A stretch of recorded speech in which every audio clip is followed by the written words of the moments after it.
Hi, everybody. I'm your host, Mike Downer, and welcome to The Maker's Intent. I am here with Kyle Greenfield, and he is the president and owner of AF Johnson Millwork. How are we doing today, Kyle? Doing great, Mike. Good to see you again. Good to see you too. So today, this gets pretty interesting. So we're going to be talking about how does AF Johnson bond different materials. So let's just jump right into it. How do you bond wood, steel, resin, and stone in commercial fabrication, Kyle? Well, it's a lot different depending on which direction we're going with it. Gravity can help us a lot. So if we're putting stone or big heavy resin tops on something that's being under a cabinet or a desk or something like that, way easier to bond it than if it has to go vertical. So if we're putting on a wall, weight and gravity definitely become a lot more of a factor. The easiest answer is glues and silicones and things like that when we can use gravity. Uh, if it's going to be a vertical piece hung, that gets a little bit more complicated. And oftentimes we have to figure out how to anchor it into the structure, into a framed wall or something like that. So it's a lot more complicated than just throwing a bead of caulk or a bead of glue in there, is what you're telling us. Oftentimes is, yeah. And a lot of the stuff we build is really heavy. So you don't want that stuff coming down. So when it comes to like bonding the different materials, how do you know what the best method is when you're going with like I don't know actually what are some of the most common materials that you bond together? Sure. Great question. Um, Kind of two different questions there. The first one, how do you know how to do all that? That's the great thing about AF Johnson's history is being around since 1932. We've got a lot of knowledge and a lot of projects that we've been through, and a lot of people still around that can go, yeah, I've done that in the past, and we can do it again. Um, Usually, we're getting your second part of your question of what type of materials are we bonding. We're getting Yes. a couple different mixes. It's usually um, like some steel on top of the laminate or wood, um, and or a stone on top of the laminate or wood. Stone's a lot more difficult, especially if it's vertical, just because there's not nearly as many ways to connect to the back of something like that without having a big frame. Um, when you have steel, oftentimes we can figure out how to get a mounting bracket on the concealed part that nobody will see. So it oftentimes works if we have a steel fabricator we're working with, of telling him exactly what type of bolts and where we want them at. Um, and then we have to work a lot with a general contractor or owner of the facility on what type of structure they have in place. What are the walls made of? How do we do that? And so we might have to reinforce the existing stuff there before we can add the new products coming out of our plant. No, that makes complete sense. So I was kind of asking that for my own knowledge more than anything else. So what trends are you seeing from architects that are driving the rise of hybrid materials, material installations in modern projects? We see a lot of like floating shelves lately, or floating objects, something that's set away from, instead of being secured directly to the wood or laminate again, but they want a gap in between the metal sign or the metal that's hanging. Um, eh, with some of the newer tops that come out, you're changing materials within them. Like a resin top that we kind of mentioned, you have wood exposed sometimes and resin exposed sometimes. Well, those can be two very different challenges because they're going to they're going to act a little bit different, That makes depending sense. on the time, the heat, the humidity, things like that. So we just got to make sure that we know what they're going to do and how to stabilize them and engineer for that before they ever get into the final environment. No, that makes complete sense. And that knowledge of how to handle all that is extremely important. and with all your years of experience, sounds like you have that. So I think you kind of touched on this a little bit, but what are some of the biggest engineering hurdles when it comes to bonding wood to steel, and how do you overcome them? The biggest challenges are when we just can't figure out how to get a supporting structure behind something. Yeah, So if they really want a big piece of steel or granite that looks to be truly floating, we got to figure out some way to make sure that it's stable too. We don't want anybody to grab a hold of it and knock it over, pull it off onto them. Stuff all just weighs so much. yeah, So trying to figure out how to make it look really cool, but keep it very safe for anybody that is going to be around it. perfect. So how does your team approach large scale epoxy and resin integration when precision and durability are crucial, kind of like what you were talking about? Sure. The resin's still fairly new for a lot of people, and the way that it's taken off on the internet for do-it-yourselfers is it can make it a little bit challenging. The most challenging way for us is if you don't completely coat everything in resin. So a lot of times, like at a restaurant bar top, the entire thing will have a layer over it. Well, then it is all sealed with resin and it acts one specific way. If you're doing more of like the live edge tables where the resins are rivered down through the middle and then you have true wood on the outside, the resin, once it's set, is not going to change a whole lot, but that wood still moves and changes and dries and shrinks. And so making them work as one can be really challenging. And that's where the stabilization comes in. And we may have to do things on the backside or the underside to make sure that wood doesn't expand or contract too much on its own and stays with that resin. Otherwise, you'll get warping, you'll get twisting, things like that.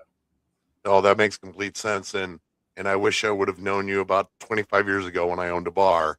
Um, and you probably already know where I'm going with that one. So, I tried to build my own tables and bars, and I let's just say I wish I would have known you back then. It's all a learning curve. That stuff's changed a lot, a lot, Mike.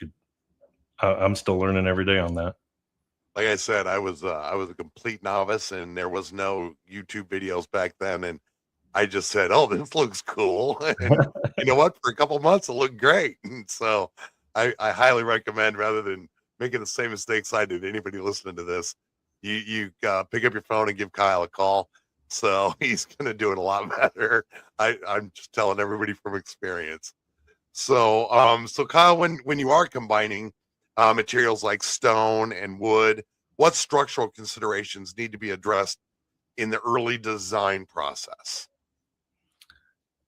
Um, Again, the weight's the biggest thing that we're going to be up against. I know that sounds repetitive, but uh, sometimes when we're designing something, the weight of just getting it into a place, so we can't, or we have to be able to unassemble something, build it all completely in our plant, and then unassemble it enough to get it to a manageable weight, especially if it's um, like, say, going into a high rise where you have a small elevator that can only hold so much.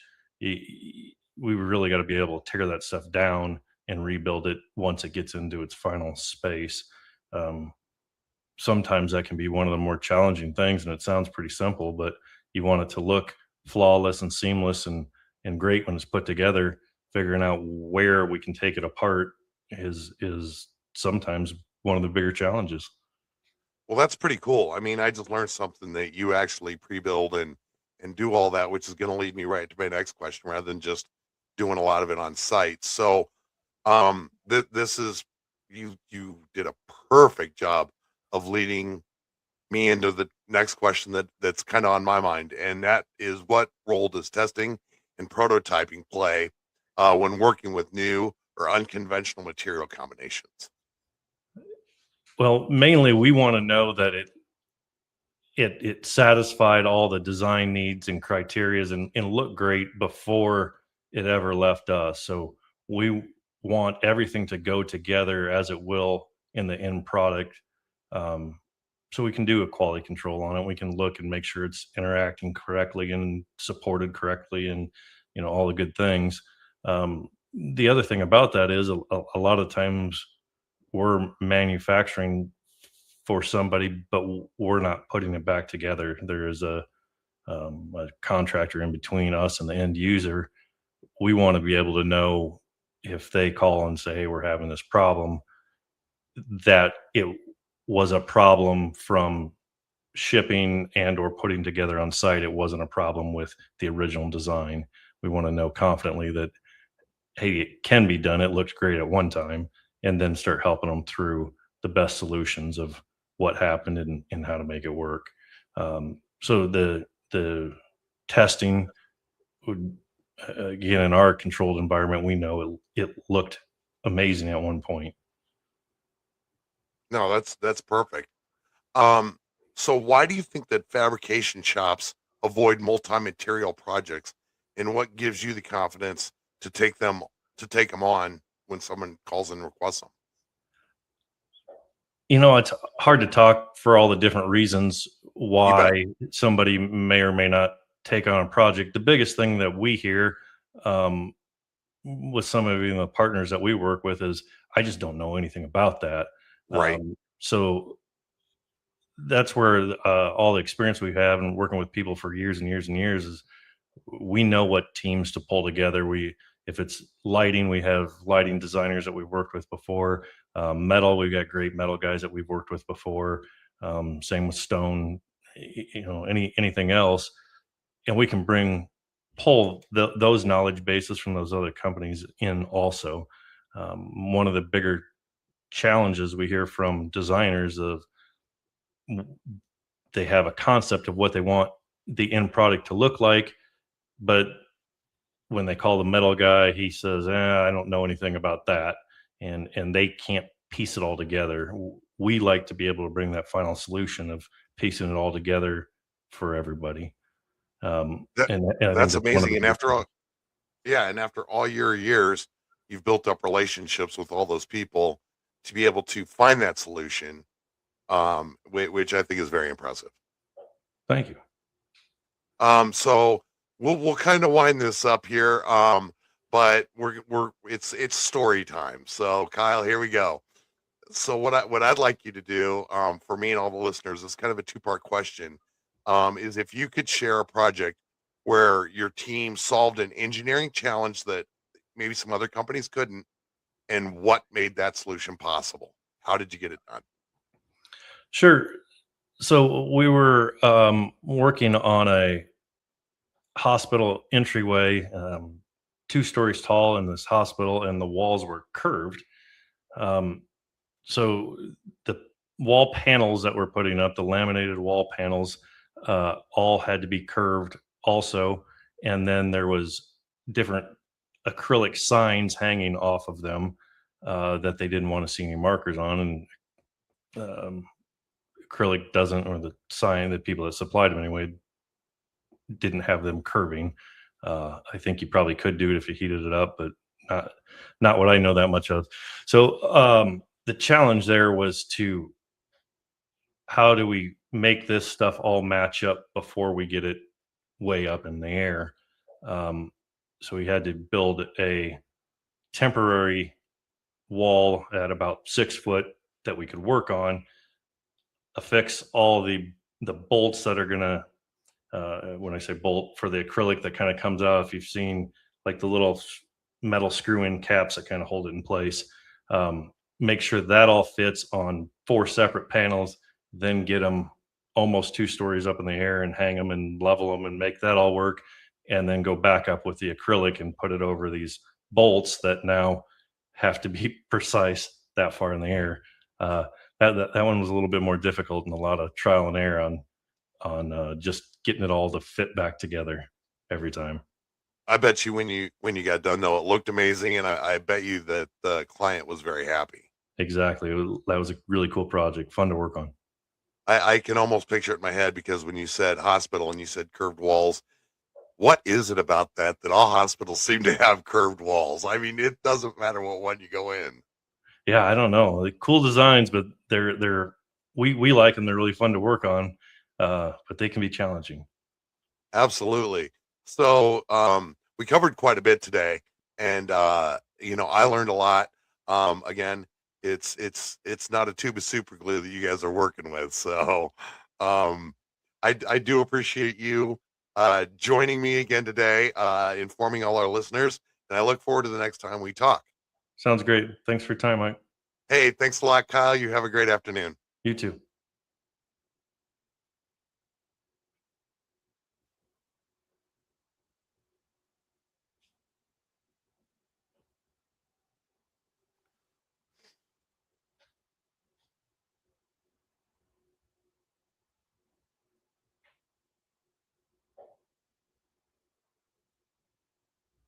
I can't end this.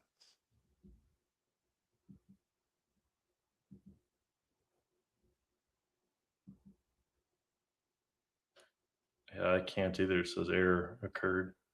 Yeah, that's okay. We might, Jonas, you might have to cut out the end of this because it will not let me end it.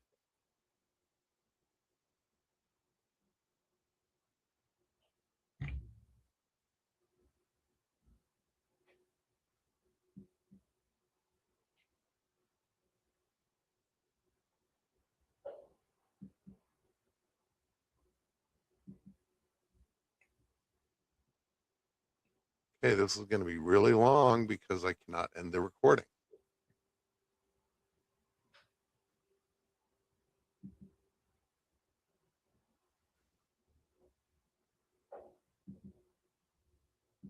Mm.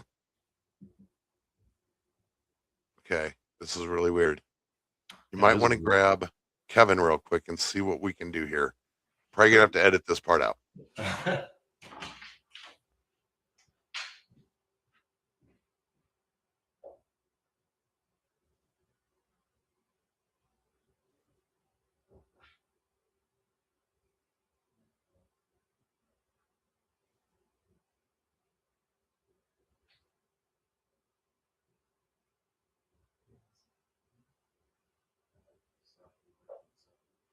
Is Jonas on?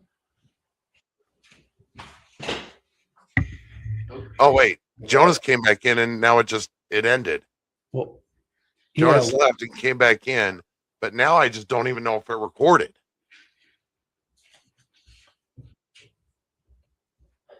no, you can bounce. You don't need to be in here. Jonas, go check to see what do you did it have the recording thing up in the top? Yeah, it said it was recording the whole time. Yeah, and then when it said end recording, it was all going.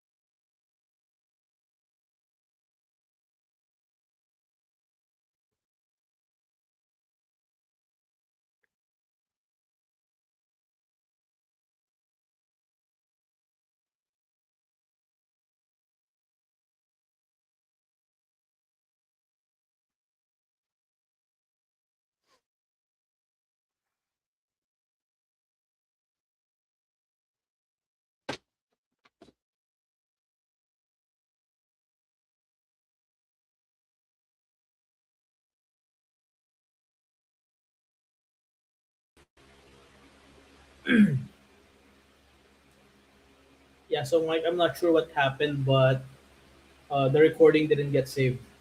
It did not. Yeah. Fuck.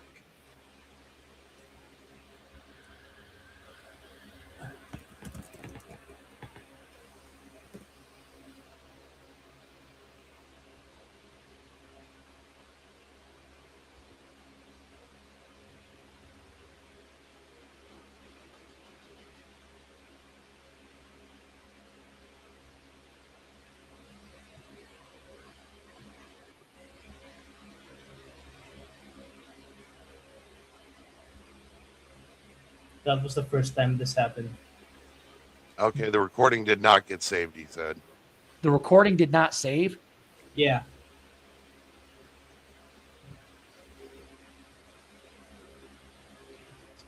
I'm just asking just to confirm. You had the recording thing on, right? It showed. Yeah, it was on Kevin. I saw it. I tried to end the recording on my end too, but it wasn't working. Then I got kicked out of StreamYard for some reason.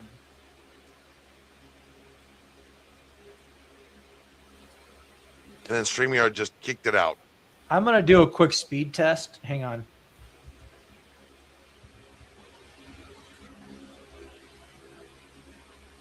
And we're hardwired right now. We're not on Wi-Fi at my end. Hang on. Let me do a quick speed test on my end. Just go speed test, and I like to use Ukala. Give me a second.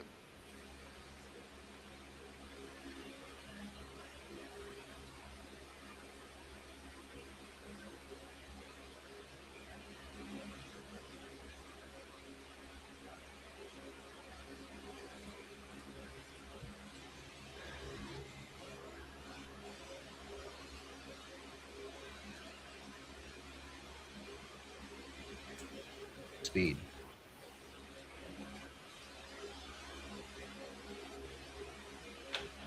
Jonas, Mike, do you guys know? Hey, I'm at 172.5 download and 148.1 megabytes per second upload. Okay, so you're good to go.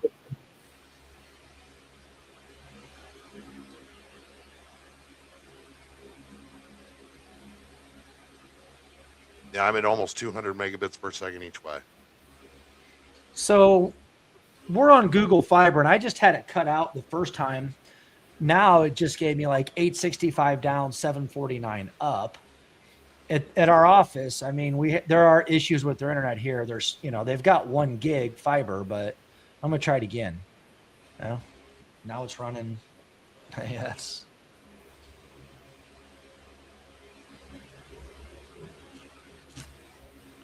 Let's do this. Let's jump in. Let's do. It's not our internet. Let's go into the next episode. We're sucking up Kyle's time here more. I was supposed to have them done at noon. I was running behind. Now we had that snafu. So let's jump in. Let's record the next episode here. Let's get that one done. When you're done with that one, Jonas, make sure you stick in. But just so I'm clear, you said you got kicked out of the recording? Yeah. All right.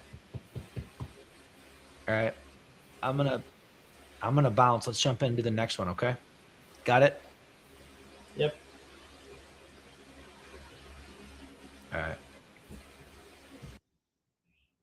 I mean, we could probably do it quicker and You want to read? do whatever. Are you okay just redoing the last episode, or what do you want to do?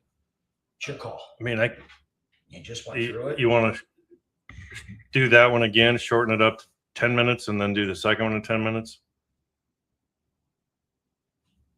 Mike? Yeah, that's fine. I can do. I can whip through these quicker. Yeah. It's your call. Let's do We'll this. just We'll then pretend get like it never We got happened. two. Yeah. So we're gonna redo the first one. We're gonna shorten it up. Because we went like 15 minutes when we ended, and I think I rambled some of the time, so we can shorten it. All right, we're gonna redo it, shorten it to 10 minutes, and then as soon as it's done, once you hit end recording, Jonas, I want to make sure that you check it on the end to make sure it works. Let me know, would you? Just pop in, let me know. Okay, wait. I'm seeing an error occurred. Wait a moment. As I'm hitting the record button. Just stay in the studio. I'm going to jump out and jump right back in. Just stay where you are. All right. So I am going to exit and come right back in.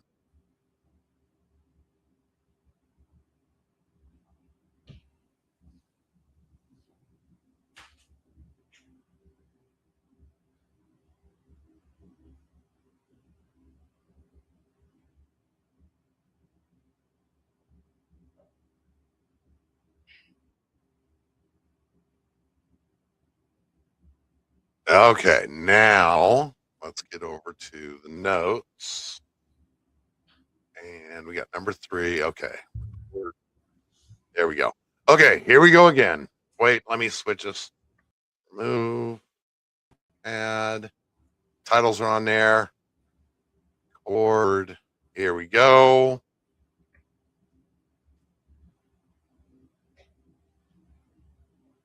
Hi, everybody. I'm your host, Mike Downer, and welcome to The Maker's Intent. I am here with Kyle Greenfield, the president and owner of AF Johnson Millwork. How are we doing today, Kyle? Doing great, Mike. Good to see you again. Good to see you, too. I'm having a little deja vu, but today we're going to be talking about how does AF Johnson bond different materials together. So the core question that I wanted to ask you is, how do you bond wood, steel, resin, and stone in commercial fabrication? Great question, Mike. The easiest answer is it kind of depends on if we get gravity helping us. So if we're putting on a top of some type, desktop, tabletop, something like that, this gravity is really helping us that thing is going to be pushed down and not get to go a lot of different places. And sometimes we can use something as simple as silicone then, and it will never move. If the piece is vertical, hanging on a wall, hanging off a desk, something like that, it's a lot more challenging because we don't have gravity helping us out the same way, or at least trying to pull it away as also push it down. In that case, when it's a vertical application, a lot of times we have to have some type of structure to help, not just a bonding agent. So we may need some metal bolts or something like that we try to hide and make sure nobody sees. No, that makes complete sense. I think you've gone over most of this, but does that cover like all the hurdles? Like, what are some of the biggest engineering hurdles when it comes to bonding wood to steel, and how do you overcome those?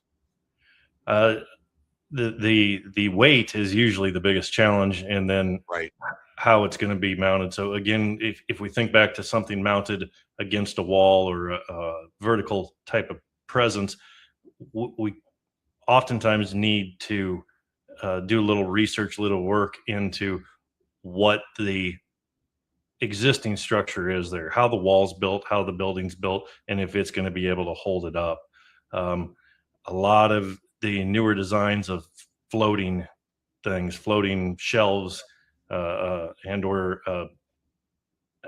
wall print of some type hanging off the wall, and it's supposed to have a gap between it. You're holding a lot of weight away from the physical structure. So oftentimes there's a lot of engineering and a lot of design work into that distance on how to hold something heavy up without having it secured directly to the structure that can support it. Now that makes complete sense. So how did your team approach large scale epoxy and resin integration when precision and durability are critical? That's a great question. Also, you're really putting me on the spot today, Mike. Resin's still reasonably new to the market, hot to the market. For us, if resin is covering something completely, if you think to like a bar top that the entire thing's covered in it, that's a little bit easier to deal with because it's uniform. The resin's acting as a sealer over every single piece, and it's going to react pretty much the same way. A little bit tougher are the newer style that's really hot on the internet now, of like a river table or something, where we have resin going down the center and then real wood on either side. And how that's challenging is once that resin is set up, it's not going to move. It's pretty done. But that wood is still reacting to its environment. So it's going to shrink or swell. It's going to contract. It's going to twist. It's going to warp. And so a lot of the structure is to get that wood to behave more like the resin. We got to stabilize it somehow so it doesn't move away, it doesn't twist, it doesn't warp, it doesn't want to have your table start to go two different directions on you. And that part is way harder than trying to figure out the resin part. It's pretty stable once it's done. Yeah, it definitely gives you a different perspective on those guys that are doing that on those reels, and they make it look so easy by just pouring their cute little materials in there. Yeah, some of those guys are amazing at what they do too. They are true artists. Absolutely. So, when combining materials like stone and wood, what structural considerations need to be addressed in the early design process? So yeah, we talked about that a little bit earlier of which direction it's going, if it's horizontal or vertical. Yep. Um, Mainly, if they're horizontal type of applications, we just have to have the structure that's holding it up beefy enough to support it.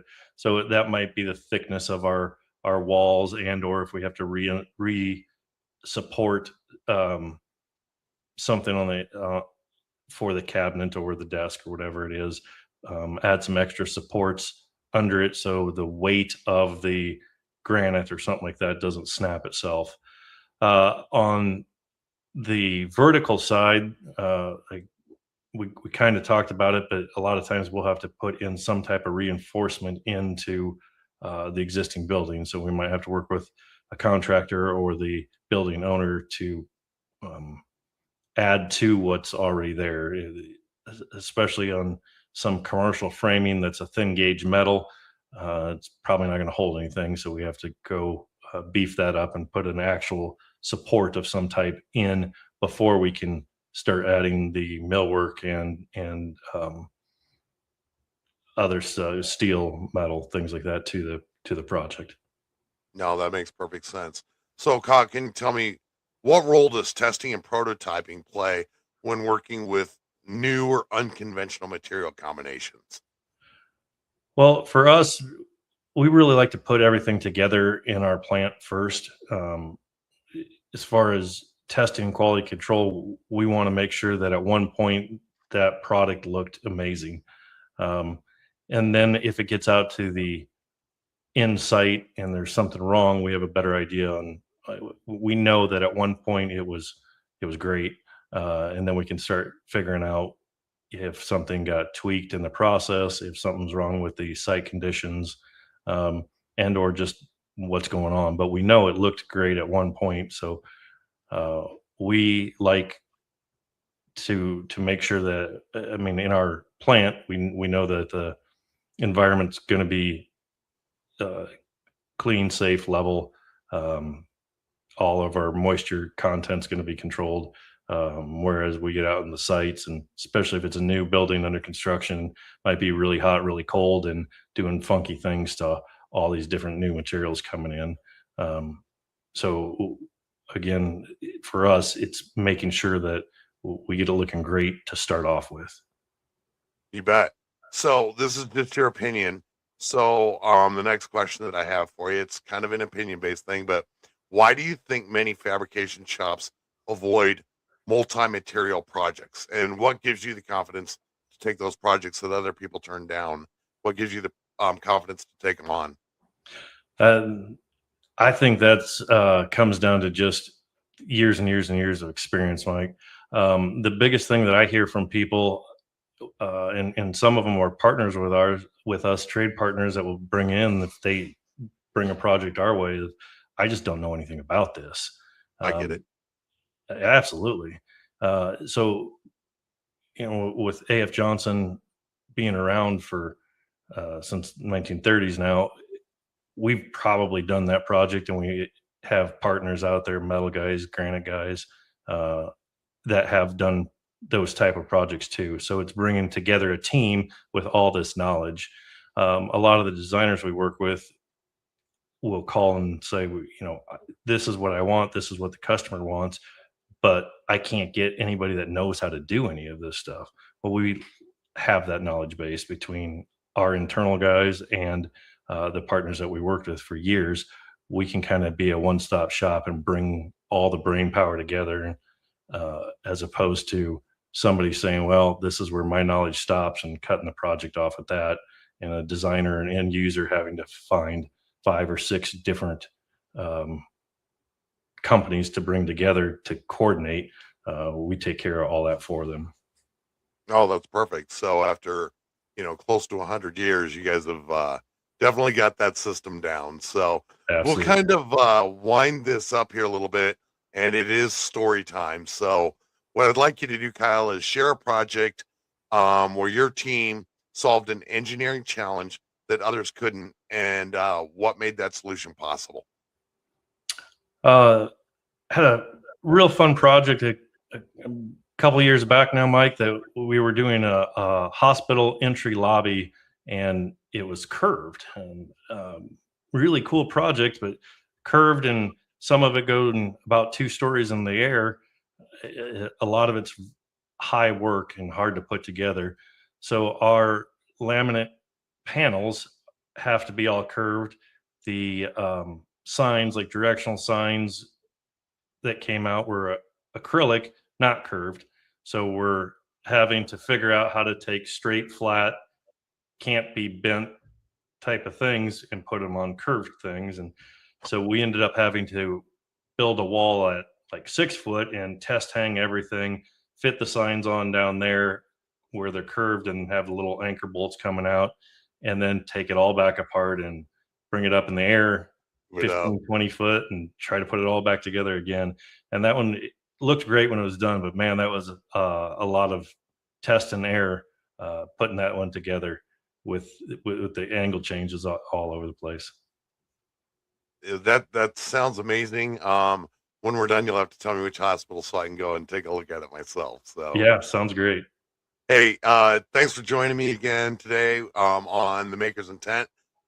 So I'm joined by Kyle Greenfield. He is the president of AF Johnson Millwork, and I'd like to thank you for joining me. You gave us a lot to think about today, and I look forward to our next talk.